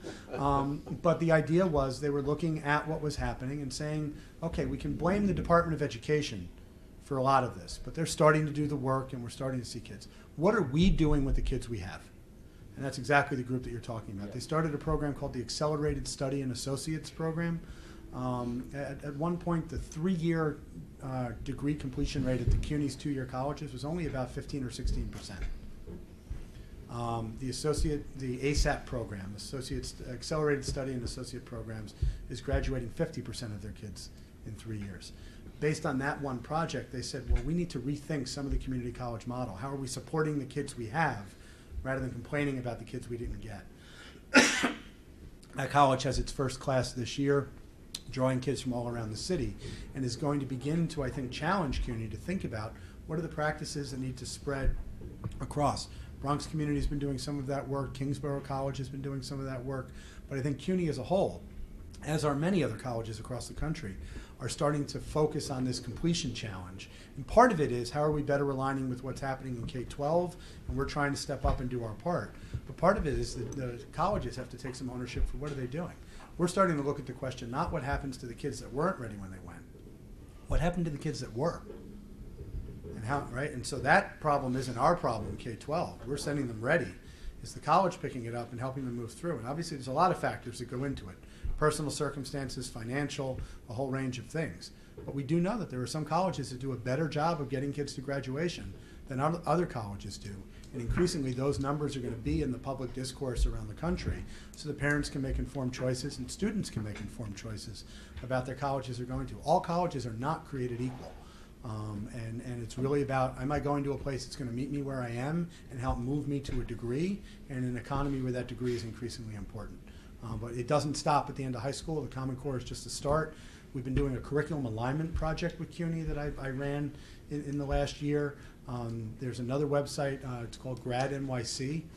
It's a grant we got to fund collaboration between the Department of Education and CUNY. And so if you look for Grad NYC, there's a report about the curriculum alignment project that'll be going out. We actually got high school teachers and remedial teachers and those gateway teachers, including some from Lehman, that were actually working with each other to say, what's the standard to really be ready? And what does it mean to begin to adjust all our curriculum? It was hard work for them because they had to open up their curriculum and they had to talk about it. But it began a conversation to say, how do we get those things aligned so that graduating from high school means you're ready to start those gateway courses, ready to do college level work. That's got to be the standard we're all talking about and what we hope the Common Core represents. Okay, Cheryl? Again, ditto, I appreciate you coming up here and trying to explain this really confusing. It's the beginning of the conversation. Yep. But it's the beginning of the conversation, so I get that. My question to you is, you mentioned a lot of initiatives you guys are maybe taking on helping these kids, but first of all, does the city still offer summer school? Yes. Oh, they do? Yes. Oh, okay, because I thought that they stopped. I know when my kids, which was 100 years ago, were in school, they had stopped offering it for a while. No, it's been back for a while. Oh, okay. And the other thing is, I understand that you guys don't offer script writing anymore for kids. Is that true? Penmanship. Penmanship, right. So I'm always careful in answering that question because I have the worst handwriting in the world, right, and my daughter gives me hell about it. Okay. The penmanship question is not a question of standards per se. It's a question of what is happening with all the technology that's in our lives. My kids are great typing with their thumbs right now on whatever device they're using in the moment. And so I think our English teachers, particularly our elementary school teachers, are thinking carefully about this question. And it's really a national debate that's going on. I mean, I watched my own daughter when she was filling out the forms to apply for, I think it was the PSAT. One of the things they had to do for test security was sign their name. Really? And they had to write a thing in script, and she realized this was just not something that she had really done. And so I think there's two sides to the debate. One is the question of how important is it to be able to read it versus writing. There are some that believe it's not as important as it used to be because of the prevalence of technology. There are others that believe it's absolutely It's absolutely essential. And so what I will say is that there are many schools across the city that are continuing to teach script and cursive and are doing that. There are other schools that have made choices about their curriculum, but I expect it's a part of the conversation that's going to continue to hang around, and then people should continue to talk to the schools in your community about what you think is right. But it's a national challenge, a global challenge right now for it in terms of what place should it have in the curriculum versus not. And I don't know what the right answer is, if I'm being candid.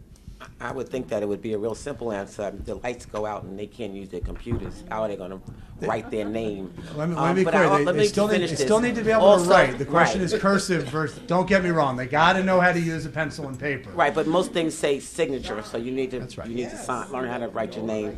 But it also relates back to grammar. I mean, you know, with kids today, they're shortening words and without a doubt. I mean, the grammar is just horrible.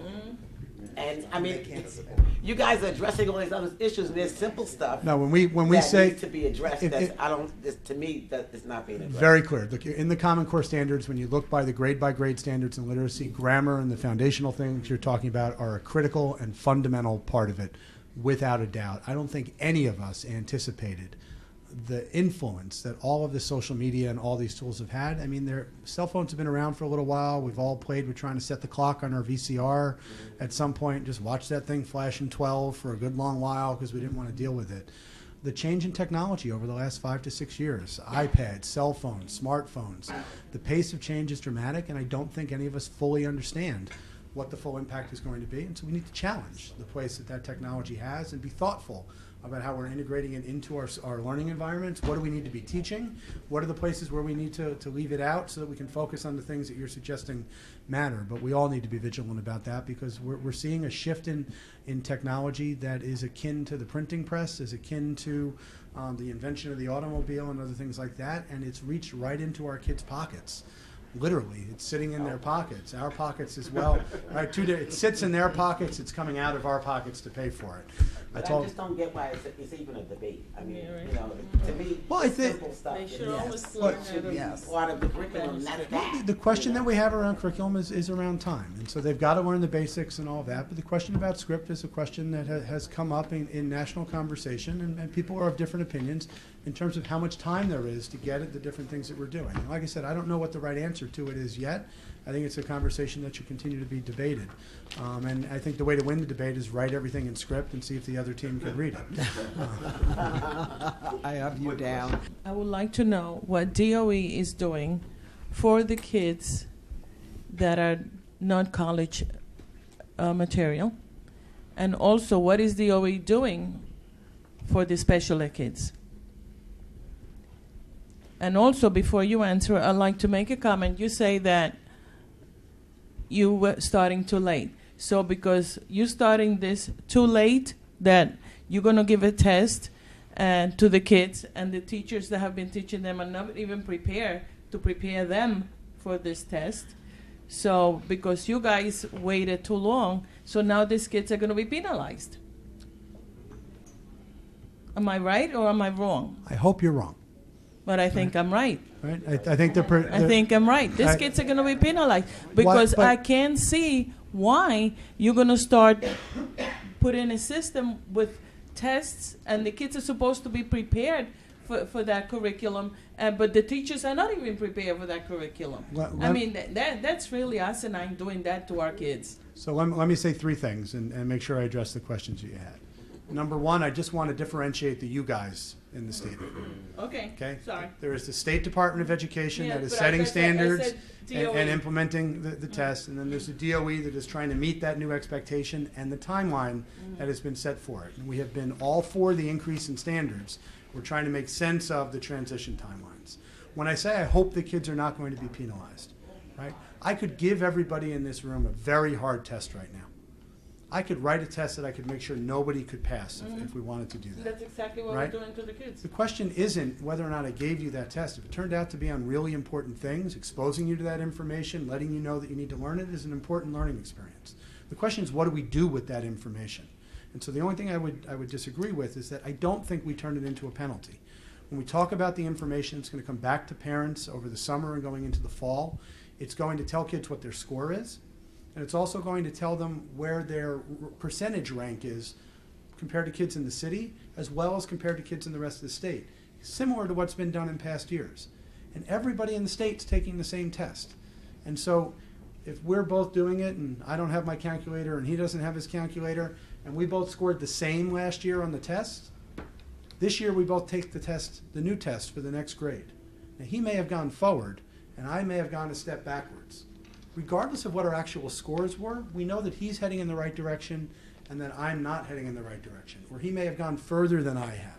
So we've got to look at the relative scores in this transition year to understand what real learning has happened. Even though the score is going to change, it doesn't mean the kids aren't learning. And so we need to be careful when I talk about not sending more kids to summer school this first year. That's to make sure that we're not penalizing kids for the change in tests, but making sure that they're getting the support they need. Now, you asked two other very important questions. When we talk about special education, I talk very briefly about some of the supports, but we talk about a shared path to success.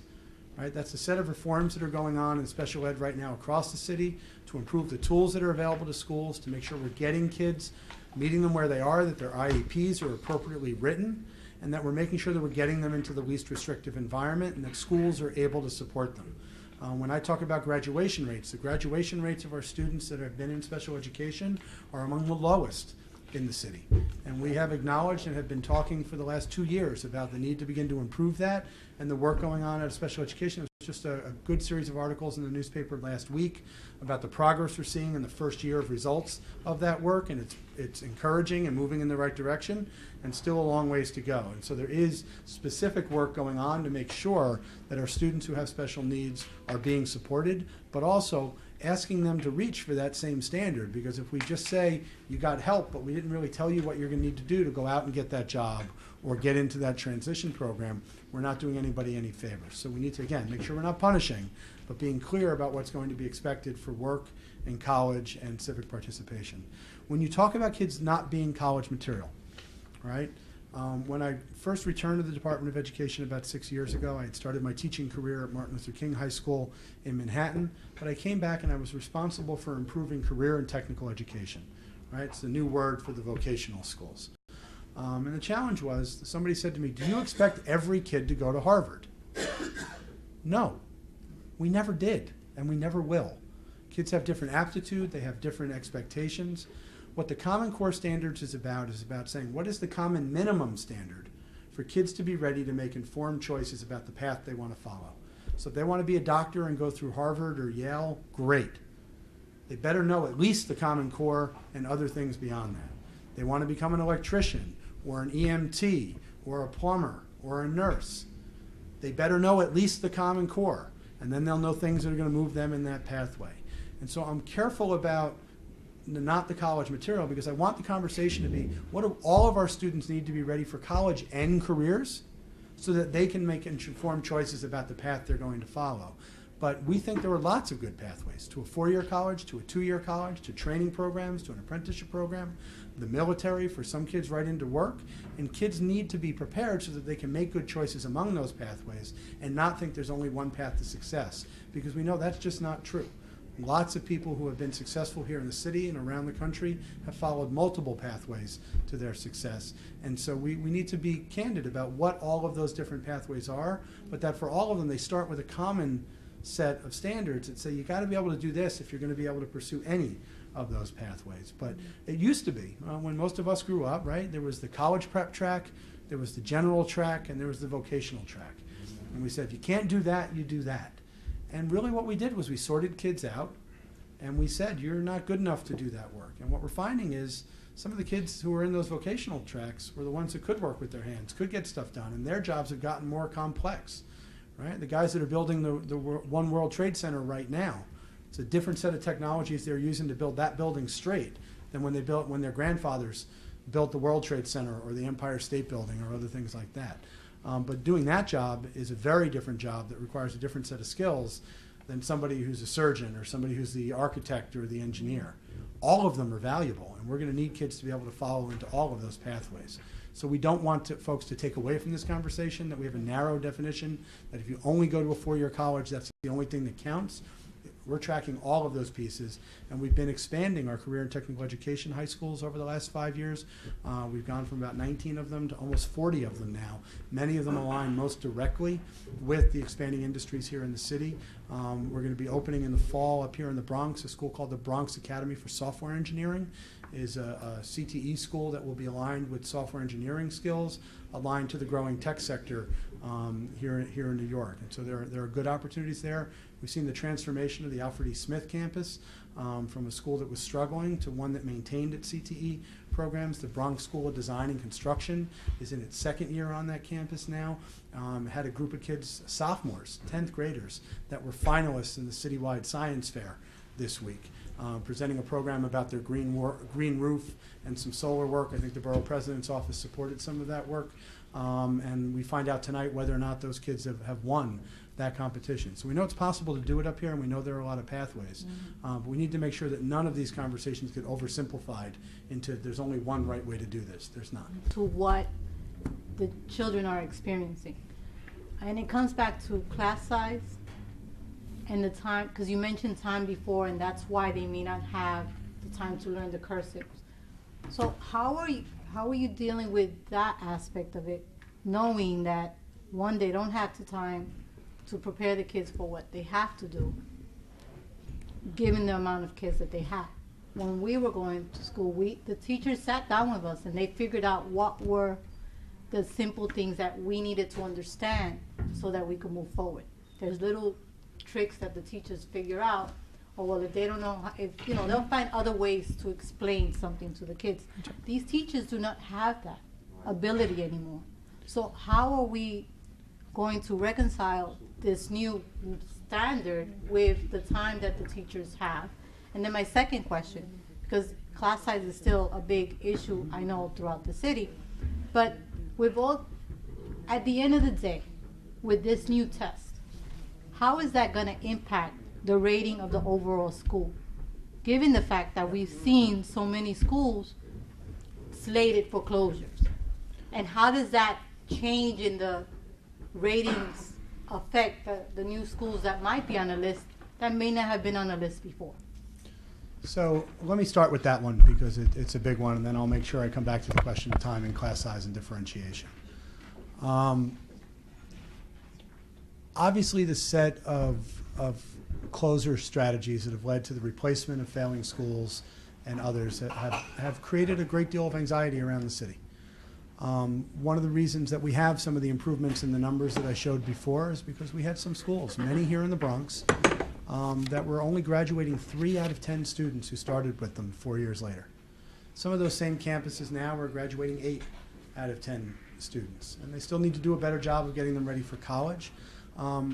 I hope the pace of closures is going to slow down. It's a tool in the thing, but the city as a whole, hadn't looked very hard at what were these dropout factories and other pieces like that in a very long time. It's challenging, it's never easy. It's the last resort, not the first resort for intervening into school, and it's among the most difficult decisions we make.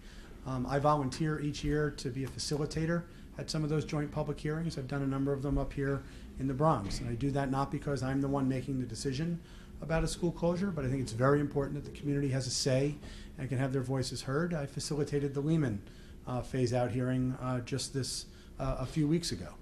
Got to meet the Lehman Lion, and if I'm being honest here, I didn't know that it was the Lehman Lion on the sign-up sheet, and I called for Mr. Lehman Leon, and then this woman dressed in a lion suit came up to the front, and everybody had their minute to laugh at me in the auditorium. But Lehman's a place where lots of kids were struggling, but there's also a lot of really good things going on at Lehman, and that came out in that hearing. We're really encouraged by what the principal's doing there, the commitment of the parents and the staff and the students.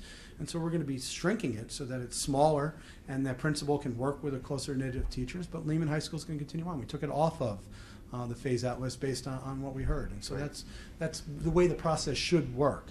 What it means in terms of the accountability metrics that inform that, number one, our progress reports are exactly that, progress reports. That's where folks get the letter grades.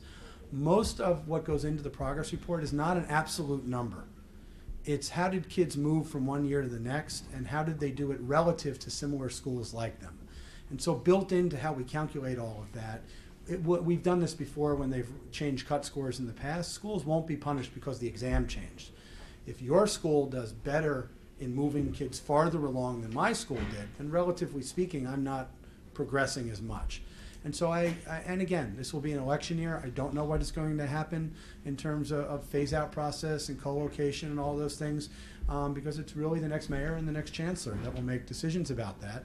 What the Department of Education will do is present information to them about how we think schools are performing based on the information we have. But schools in the past, when standards have changed, are not disadvantaged in terms of accountability, because most of the accountability focuses on how are they doing relative to other schools with their kids, and so everybody's in the same boat. The quality review is the other side. It's the qualitative view. What are the systems and structures and the culture that's in place in the school, and how do we get a sense of that to know whether or not they have the things they need to move the larger numbers? And that has been well designed to be looking at, are we ensuring a viable curricula? Are we supporting teachers appropriately? Are we using data appropriately and effectively? And so that will be a tool to help schools begin to continue to evolve their culture there. But nobody is going to get an arbitrary hit on the head because of a new set of test scores, and that's something we're trying to control for very, very carefully. The one thing we have done over the last 2 years, though, we've begun to integrate into the high school progress reports questions of college readiness. How many of your kids are graduating, meeting the readiness standard for CUNY? How many kids are taking advanced classes while they're in high school? So we've begun to try and prepare schools for that and get them to begin to think about this higher bar as they move forward. But it's part of a transition. The city has transitioned to higher standards in the past. The state has transitioned to higher standards in the past. And each and every time we have good, hard conversations like this, and folks find a way to begin to rise to the challenge. And I have a lot of confidence in our school communities and their ability to do that. It's hard work. It's the hardest work there is. No society has ever prepared all of its students to be ready for college and career at the standard level we're talking about now. And this is about, do all of our kids have access to a quality education, and do we have the ability to help them fulfill their potential? That's exactly the kind of hard challenge we should all be working on in a community. I don't want to pretend in any way it's going to be easy over the next year. We shouldn't let the artificial measures be a distractor. They should give us a sense of how we're doing. But nobody will artificially be hit over the head with that. We've built controls like that in before, and we're doing it again this year. Parents will also get information through our Parent Link and through their schools that will tell them, how did their kid do last year and this year? How can they compare across those things? How did they fall comparing to the city? Where did they land in comparison to the state? And over time, there'll be reports that will actually begin to break out the standards that they were strong on and where they need improvement. And we're going to be working to change elementary school report cards so it'll be clear to communicate that information and point folks to areas where they need to do work. But it's all part of a comprehensive communications effort. I'm sure you answered the class size. I did. I'm sorry. I did not get class size and time. Thank you. I would like to separate class size and time. Time, we all struggle with. There's only 24 hours in a day. There's only so many school years, even as we extend out into after school and summer. And so when we talk about the curricular conversation, it's a question about what are we focusing our time on in school. And we're asking schools to take that conversation very seriously, to make decisions about what are they strong at that they want to keep doing, where are their areas of weakness that they may need to focus more energy on, and importantly, what do they need to stop doing? We've been layering things onto schools year after year after year after year, and it's rare that we take something away. And that's not going to be our decision, stop doing this, but we want schools to be honest. The math curriculum in particular says we're different than most other countries. We try and cover everything all the time. Other countries slow down, and they focus on a few key concepts in 1 year, and they make sure the kids get it well. Well, that makes it easier for the teachers to figure out, to what you're saying, which kids have gotten it, which haven't, who do I need to support? When they're just racing through a curriculum because they have to cover everything, it's really hard to do what you're saying. So we hope the focus in the curriculum will begin to build in more time. Class size is the debate and the conversation that's happened around the city. Certainly the financial crisis over the last few years has put a damper on that. We were seeing improvements in class sizes. We've moved more resources out of the central office and into schools, but do not want to underestimate for a second. Across the board, our schools have seen about a 13% budget cut over the last 3 years, after nearly doubling their budgets in the prior 8. So we're farther ahead than we were 10 years ago, but it feels like a very real set of constraints. The recession and other things hit things very hard. We're waiting. I think the state is in the process of finalizing the budget either last night or going into the next couple of days, and we're encouraged by what we're seeing there that will hopefully bring the fair share of resources that New York City deserves. In addition to you, we will be also speaking to our elected officials so that they will transmit the message. So again, I want to thank you for being here today and for being so informative, especially about that tablet. So there's some cool stuff going on, but these are only going to get cheaper and easier to use in the next year. I think when we look 5-10 years out, what all of us remember in terms of books and other things in schools, I certainly hope they'll that probably it be made of doesn't go plastic. into the They'll be school under $100. So these things are only. Kindle's releasing a $99 tablet in a couple of months. I mean, the reality is these things are only 2 years old. And what we've seen already, I don't think any of us have any. Yeah. But in all seriousness, thank you for the opportunity to be here today. I look forward to continuing the conversation in this setting and others. In any way that's helpful, certainly let us know. But look forward to seeing you soon. Okay, thank you. Our last item on the agenda. I'm hearing somebody say something. Our last item on the agenda is a presentation by Kenya Morales, who is the Budget and Healthcare Policy Intern for the Borough President's Office. She's standing in for Melissa today, and she's going to tell us about the upcoming Bronx Health and Wellness Summit, since we were just talking about that too. It's right on time. Good morning, everyone, or I think good afternoon at this point. Sorry about that. No. Thank you so much for taking the time and being present. I'm a graduate student at NYU in the Latin American and Caribbean Studies program, and I actually work at PS 54 in Bed-Stuy in a third grade classroom. So I very much understand. Right now, our classroom is getting ready for our April test, and So she'll tell you the real deal as soon as I walk out. So besides interning here at the Bronx Borough President's Office, I definitely spend my time with 21 third graders. So I'm like, yes, this is what we wrestle with at my school. But today, like Madam Borough President said, I am subbing for our health director, Melissa. And she wanted me to extend a sincere and warm invitation to the entire board to our Bronx Health and Wellness Summit on April 6th at Fordham University. To date, we are expecting over 500 Bronxites to come out, and we're expecting close to 50 breakouts, and it's actually my work as soon as I leave here, on 6 different topic areas. Our 6 topic areas are access to healthcare, community health issues, chronic disease, mental and behavioral health, adolescent and childhood health, as well as health-related careers. So all of those are the topics we've had today. The goal of the summit is essentially to bring folks together, both community leaders, community members, and experts, healthcare providers, to create solutions collectively to build a healthier Bronx. Just yesterday, the Robert Wood Johnson Foundation released a report. They do this on an annual basis called the County Health Rankings. And it once again showed that Bronx ranks almost last on everything in the state. So we rank 62nd out of 62 counties. And particularly, you can go to countyhealthrankings.org to download the report yourself.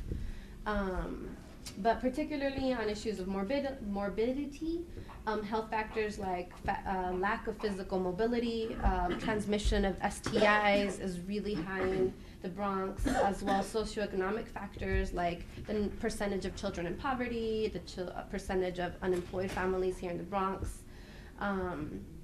So for us at the Borough President's Office, this report highlights the urgency of our health summit on April 6th. From 8:30 to 4:30 at Fordham University.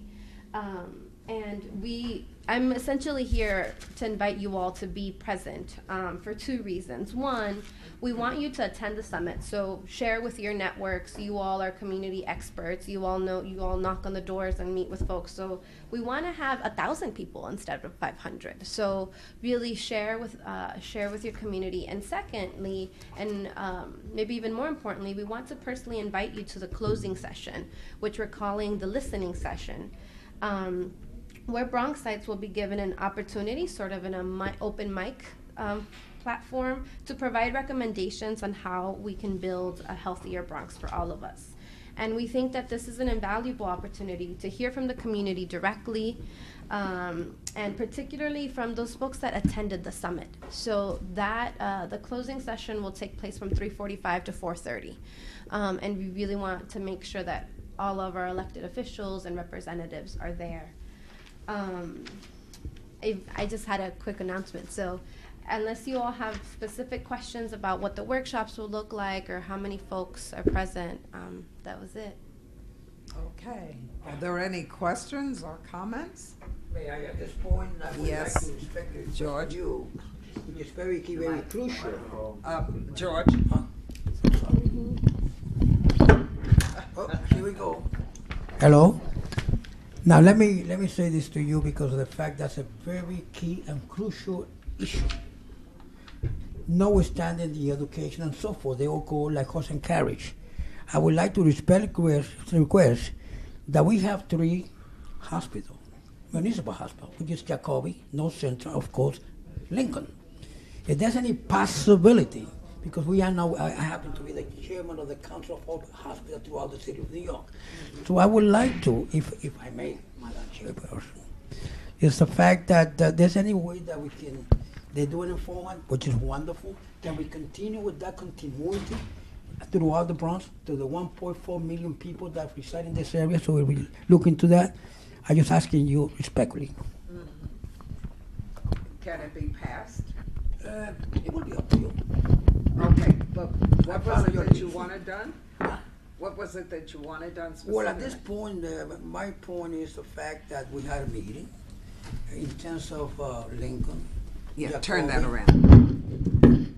The fact Lincoln, Jacoby, and North Central, because we are in the common ground, taking in consideration the cuts that are coming down the pipeline, which is very key, very crucial. Okay. It's an information. That's it. Yes, okay, okay. We will follow up with George on that after.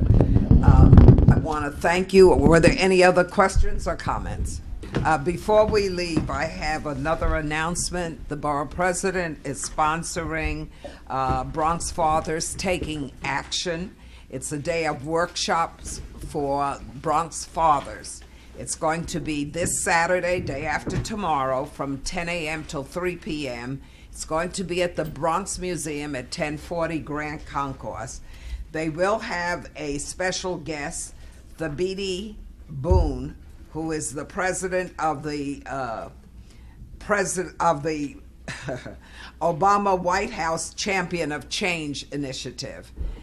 He's going to be coming in from Washington to talk about what fathers are supposed to be doing. The workshops will be on the family court, parental engagement, child support, and job opportunities.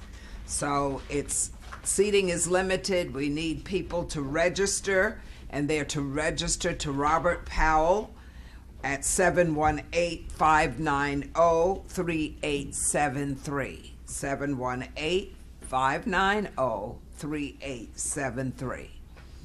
Okay, that's Bronx Fathers Taking Action.